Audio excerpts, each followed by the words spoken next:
Sungguh-sungguh Allah sangat ridho ketika seorang hamba itu makan makan ketika sesuap nasi dia muji Allah, ketika minum seteguk nasi dia muji Allah. Itu kalau orang diridhoni Allah itu wali betul. Itu untuk jadi wali itu gampang, kamu makan ridho, kamu nginjak buminya Allah ridho seneng, kamu hidup keseharian aman seneng. Nah ini supaya sampean kita semua ngaji betapa panduan Rasulullah untuk menggapai ridho Allah itu banyak yang keseharian sekali. Saking kesehariannya banyak dalam hadis dan itu sahih. Nabi menyebut hal-hal yang keseharian. Hatta ma tas'alu fi imra'atika, kamu punya uang kemudian istri kamu bisa makan, itu ibadah. Bahkan sebagian ibadah itu dicontohkan Nabi yang akhirnya diprotes sahabat, yaitu wa fi buti ahadikum sedekah, kamu menggauli istri kamu itu ya sedekah. Sampai sahabat bilang yang benar ya Rasulullah, ayati ahaduna syahwatahu wa huwa lahu ajrun, masa urusan biologis, urusan syahwat kemudian dia dapat pahala. Nabi menjawab, alai salawadu'aha fi haramin akana alaihi wisrun, bagaimana kalau dia meletakkan ke yang tidak benar, itu kan dosa. Nah, hal-hal seperti ini yang saya ingin teman-teman semua, saya juga agak ingin ngaji demi anda juga agak ingin. Itu dosa sekali ngaji kok pesanan kelompok tertentu itu nggak boleh. Islam itu untuk semua. Jadi ya cuma karena di depan saya jenengan ya seakan-akan jenengan korbannya. Itu ada ilmunya dalam usul fikih itu. Jadi orang itu harus ngaji usul fikih. Nama yang disebut, mungkin Mas Sufyan masih ingat zaman ngaji usul fikih, nama yang disebut itu tidak jaminan sebagai prioritas perintah. Jadi misalnya gini, kebetulan yang di depan Nabi itu Abu Dzar, Nabi ya bilang, ya Abu Dzarin ini uhibbuka misalnya, atau ya Mu'ad ini uhibbuka, atau ya Abu Hurairah ini uhibbuka misalnya. Banyaklah riwayat yang Nabi nyebut ya Abu Dzarin, ya Mu'ad, ya Abu Hurairah. Kemudian misalnya Nabi meneruskan khitab, ini uhibbuka, saya mencintai kamu, fakul dubur sholatin, atau sebagian riwayat disebut fala tada'anna dubura kulli sholatin Allahumma inni ala dzikrika wa syukrika wa husni ibadatik. Saya mencintai kamu, siapa saja, Mu'ad bisa, Abu Dzar bisa, siapa, saya mencintai kamu, mohon kalau habis sholat kamu jangan lupa wiridan Allahumma inni ala dzikrika wa syukrika wa husni ibadatik. Ya Allah, tolong kami permudah supaya mudah ingat engkau. Anda tidak bisa mentang-mentang, wong nama saya Parmin, nama saya Purnomo, itu yang diperintahkan Mu'ad misalnya. Jadi yang disebut satu, tapi khitab itu untuk siapa saja. Saya teruskan. Jadi saya mohon semua kita melakukan kebaikan itu, kalau dalam kaidah fikih disebut al yakin la yuzalu bisyak. Banyak kebaikan yang kebenarannya itu 100%, tidak punya efek samping ke pihak lain, ke kelompok lain, ke komunitas lain. Yaitu tadi misalnya Anda makan dan itu murah sekali, hanya butuh satu piring, setiap punyaan kamu muji Allah, setiap minum kamu muji Allah. Itu redaksinya Rasulullah SAW disebut Allah sangat ridho ketika seorang hamba makan kemudian dia memuji Allah, atau minum kemudian dia muji Allah. Logikanya gampang, negara seperti ini yang kamu harapkan bentuknya kayak apa, mertua, ipar, komunitas, tetangga, itu nyata terjadi itu kan belum pasti. Sementara yang mesti terjadi adalah kamu butuh makan, kalau tidak mati, butuh minum, kalau tidak mati, butuh bumi yang nyaman ditempati, kalau tidak kita juga mati. Sebab itu Allah kalau menyebut nikmatnya itu hal-hal yang keseharian. Alladzi at'amahum min ju'. Allah itu siapa? Allah itu yang menciptakan kamu bisa makan, tidak berlebihan. Allah itu yang menciptakan kondisi sosial itu ideal. Zaman Nabi itu ya ada orang munafik, orang-orang pilihan Allah itu juga diuji orang sekelilingnya yang macam-macam. Semua diuji sesuai konteks zaman dan waktu. Nah, tapi ada ibadah-ibadah yang selalu disarankan Nabi. Sampai Nabi itu pernah ditanya, ayul islami khairun ya Rasulullah, Islam terbaik itu gimana? Jawaban Nabi itu unik, itamu to'am, Islam terbaik itu ya makan-makan, jangan santai-santai. Ketika Allah menyebut beberapa kebaikan, falak tahamal akobah, wa ma adrokan apa? Mal akobah. Terusannya apa? Fakku rokobah. Terusannya apa? Au itamun fiyaumin di masubah. Ya, itu acara makan-makan itu juga Islam. Kenapa? Ya bayangkan kalau tidak ada makanan, kita mati kan? Kondisi sosial tidak ideal itu Anda masih gak apa-apa, tapi kalau Anda tidak makan, Anda tidak minum, Kamu punya istri cerewet masih bisa hidup, punya mertua cerewet masih bisa hidup. Tapi kalau tidak makan bisa mati. Berarti penting mana istri sama makan? Penting mana? Makan. Semoga istri Anda dengar. Nanti kamu disuruh makan tapi pulang deh. Itu kalau dibahasakan makan masih memahami. Penting mana nasi satu piring dengan istri? Nggak ada nasi mati, nggak ada istri belum mati. Penting mana? Gak berani jawab kan? Nah, ternyata Anda ada garang kan di depan istri. Jadi saya mohonlah, mungkin Mas Sufyan Sauri tadi yang bisa bantulah teman-teman tuh ngaji yang keseharian saja. Karena kita nyari ridha Allah itu berdasar firman Allah, dan firman Allah itu menyebut keseharian tuh riang gampang. Yaitu tadi misalnya wa min ayatihi manamukum bil laili wan nahar. Termasuk ayat-ayat Allah itu kamu tidur. Maka dulu itu ada guyonan, ada tokoh Mu'tazilah, kelompok dalam Islam yang berpikir manusia itu bisa menentukan ikhtiarnya sendiri. Karena saya bisa duduk, ingin berdiri, berdiri. Karena kelompok ini nggak terima kalau semua kehendak Allah, nanti bagaimana kalau semua kehendak Allah kok ada hisab ya, ada sanksi.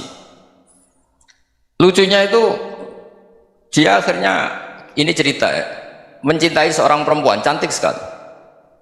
Dan itu dia menjadi ahli sunnah itu oleh hal-hal yang sepele. Karena istrinya cantik, ya namanya suami istri hubungan intim. Terus ditanya, Mas masih ingin lagi? Masih. Silahkan diulang lagi. Wah ya tidak bisa. Katanya manusia bisa menentukan yang diinginkan. Itu tobat itu. Itu nggak bisa ditobatkan Mas Sufyan Ats-Tsauri. Orang cantik yang mudah nobatkan orang itu orang cantik. Segampang itu. Akhirnya kita tahu, makanya kalau dalam kitab Hikam itu disebut al-aqil mayakul madza yaf'alu wa hubi wal ghafil mayakul madza af'al.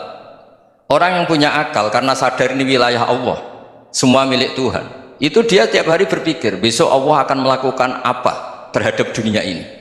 Kamu merencanakan sesuatu mau plesir ternyata gempa, mau wisata ke Rusia ternyata perang. Kamu tidak pernah tahu apa yang akan terjadi besok. Wa ma tadri nafsum madza taksibu ghadan. Tapi anda semua kita ini sering punya jadwal permanen. Makanya saya kalau diundang siapa saja bisa takdir. Yang jelas Gus ini acara penting. Ya masih acara penting nak pangeran ngersakno piye? Kowe ape dadi pangeran? Kamu kok mau jadi Tuhan? Itu kadang ya kiai. Penting Gus acara ini jenengan harus memastikan bisa. Loh kamu itu yang ngajarin tauhid, sesuatu itu biadillah kok bilang-bilang apa pasti. Kalau maksa terus tak tobatkan kamu kata saya. Ya kalau gitu Gus bilang insya Allah. Wah itu hati saya, fisik saya, roh saya sudah bilang insya Allah. Tidak usah kamu latih kata saya. Nah hal-hal tauhid keseharian itu gampang sebetulnya. Wal ghafil yaqulu madza af'al. Tapi orang yang lupa Allah dia setiap hari bilang besok apa? Kita bisa melakukan apa? Seakan-akan dia itu aktor, dia penting, dia subjek permanen, dia. Padahal kita ini hanya objek kehendak Allah Subhanahu wa taala. Karena kita yakin sesuatu yang terjadi di alam raya ini kita tidak bisa apa-apa. Makanya saya sering ngaji, sering bilang saya, ketika Anda mensifati Allah, dia yang menghidupkan, sudah itu tanamkan sehingga ketika kita mati santai saja. Kenapa santai? Allah punya cara menghidupkan kita. Zaman kita hidup juga gak tahu caranya ngelola jantung, ngelola paru-paru. Kamu juga gak tahu ngelola oksigen yang tidak beracun, tidak mengandung polusi. Tahu-tahu hidup. Gak ingin tua ya tahu-tahu tua, gak ingin mati tahu-tahu mati. Selama ini kita hidup juga gak tahu apa sebetulnya. Hanya gaya tok, punya jadwal, punya planning. Kalau kamu bisa menentukan pilihan Anda, pasti Anda istrinya cantik, 4 neriman semua, kona'ah semua. Nyatanya enggak kan? Sudah 1 jelek, cerewet. Oh itu kan, nyatanya enggak bisa apa-apa Anda kan? Dan kamu bawa mati lagi. Itu kan. Istri Anda juga gitu, punya keinginan punya suami yang ganteng, yang jabat, yang riman, yang enggak poligami. Ya tidak kesampaian juga. Kalau kita ngitung tingkat kegagalan kita itu gagal terus. Ya kan? Nah, terus ingat Allah, madza yaf'alu wa bi. Orang yang punya akal selalu berpikir Allah itu menghendaki apa terhadap saya. Loh sama-sama orang dulu. Melihat orang yang serius, itu kata Anda itu pemikir berat, serius, senang punya tokoh yang merengut tuh, karena kamu anggap serius. Tapi sebagian orang anggap orang yang serius itu wong merengut, wong masam, wong muka kok ditekuk. Jadi sama Itu hati, ya muqallibal qulub tsabbit qalbi ala dini. Karena kita nggak tahu cara berpikir kita tentang orang lain, tentang sekeliling kita. Misalnya kita orang baik yang jenis ngrumat fakir miskin. Ada orang bangun masjid mewah itu janggal. Apa artinya masjid mewah kalau banyak orang kelaparan? Tapi kalau yang jenis pendidikan, apa artinya masjid mewah kalau tidak bisa ngaji? Nanti yang jenis infrastruktur, apa artinya ini kalau semuanya punya sudut pandang yang berbeda-beda. Dan Islam mengapresiasi semua kebaikan. Tapi katakan semua kebaikan itu adalah kehendak Allah Subhanahu wa taala. Karena apapun baik Anda itu pakai fasilitas yang diberikan oleh Allah Subhanahu wa taala. Sehingga ini yang disebut qulillah tsumadarhum fi khawdihim yal'abun. Ya, kembali tadi ke tema-tema bahwa keseharian Anda ini sudah Islami. Saat Anda tidak bisa melakukan apa saja. Saya sering ada jenazah, biasanya kalau tetangga meninggal saya sering disuruh ngelepas. Saya bilang orang ini baik karena sering ngelamun di rumah, sering nganggur di rumah. Ditanya sama anaknya, kenapa Gus nganggur baik? Ya kalau dia nganggur artinya juga agak berbuat sesuatu yang maksiat kan?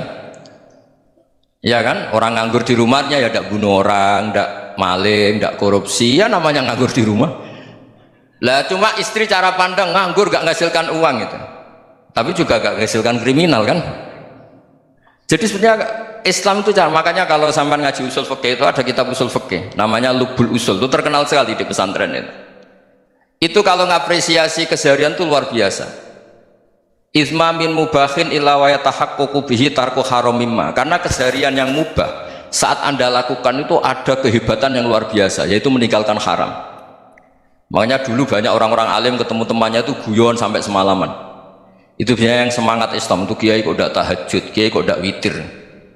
Orang yang sedang mapan uangnya banyak, malam itu tidak kelayaban itu sudah luar biasa. Melawan nafsu supaya tidak maksiat itu sudah luar biasa. Supaya lupa guyon sama temannya semalaman sampai subuh, gejlok-gejlokan ngenang zaman miskin, zaman kuliah nggak jelas, zaman apa. Melihatnya jangan tarkut tahajud seperti ini, meninggalkan tahajud, tapi meninggalkannya ini talkul muharramat. Jadi kayak apa hebatnya? Sehingga Imam Ghazali punya riwayat yang agak unik. Hatta takuna ibadatu akhiri hadil ummah iku an-naum. Sehingga suatu saat ibadah terbaik umat ini itu tidur. Itu kan riwayat kontroversi. Ketika Imam Ghazali saja, kenapa iya? Kenapa kamu mulai keluar dari rumah itu sudah banyak maksiat, melihat perempuan yang enggak mahram, melihat fenomena. Tapi kalau kamu tidur itu enggak melihat apa-apa. Tapi juga kamu jangan menganggap tidur itu ibadah betul. Saatnya melakukan fardhu ain malah masih tidur. Tapi itu sudut pandang yang menjadikan kita Islam itu gampang. Jadi saat Anda tidak bisa aktivitas apa-apa, misalnya ada beberapa orang yang lumpuh. Lumpuh itu memang nggak bisa Jumatan, nggak bisa ibadah, tapi dia juga nggak bisa maksiat. Tidur itu memang Anda saat itu tidak bisa tahajud, tidak bisa witir, tapi saat itu ada zina, ada maling, tidak gosipkan orang, tidak bully orang, tidak menanamkan kebencian, tidak hasud. Sehingga tidur menurut Allah Ta'ala wa min ayatihi manamukum billaili apa? Wan-nahar. Karena di tidur itu selain ada unsur istirahat, jaga kestamina, juga ada unsur meninggalkan beberapa keburukan. Nah, saya mohon ibadah yang keseharian ini kita jaga supaya kita semua baca ayat itu fasih. Fasih itu tertanam di hati. Allah itu siapa? Alladzi at'amahum min ju'i wa amanahum min khauf. Dan Allah kalau cerita di Quran itu anna subabnal ma'a subba thumma syaqaqnal ardhan wa syaqqa fa'ambatna fiha habba wa inaba wa qadba wa zaituna wa nakhla wa hadaika hulba. Kamu tahu saya ini siapa? Kata Allah, saya ini adalah Tuhan yang menurunkan air, kemudian ada tanaman banyak, habba wa inaba wa qadba, ada zaitun, ada tin, kalau orang Jawa mungkin ada tela, ada padi, ada mangga, ada pisang. Sudah, wa inaba wa zaituna wa nakhla wa hadaika hulba, ada perkebunan yang lebat. Tujuannya apa? Mata Allahkum, silahkan kamu pakai, kamu nikmati. Tapi karena kadang kita ini punya ide-ide besar, tadi untuk syukur saja nunggu punya istri riman, rumah baik, tetangga baik, komunitas baik, semuanya baik baru syukur. Lama-lama nanti ada di surga, syukurnya nunggu surga paling kelas A. Itu sudah ada yang menghuni Rasulullah, kamu nggak boleh di situ. Masa untuk syukur saja repotnya, Masya Allah.